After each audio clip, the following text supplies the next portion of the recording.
Quello che sta accadendo sul litorale è normale anche questo?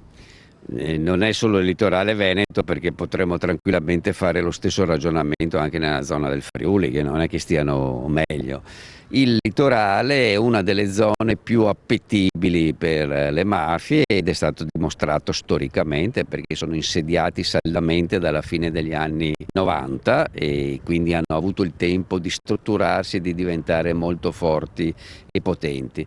Dico che la politica dovrebbe astenersi dall'incoraggiare l'arrivo delle mafie. Faccio un esempio concreto: il comune di Jesolo, che fa un piano regolatore che dà un premio di cubatura del 135%, si prepara al raddoppio della cubatura attuale di Jesolo, che non mi pare sia di poco conto, tra parentesi. Allora è inevitabile che arrivino tanti imprenditori onesti, ma che quei premi che vengono dati dal comune incoraggino anche l'arrivo di tanti capitali disonesti. In questo momento Jesolo ha 100 cantieri aperti.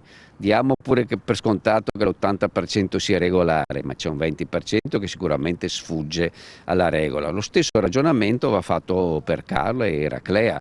Cioè anche lì gli arresti del febbraio 2019 hanno azzerato una cosca, ma non era l'unica. C'è per esempio l''ndrangheta, che è molto potente nella zona di Caole, sì, e che lo era già da prima e non è stata scalfita da questa inchiesta.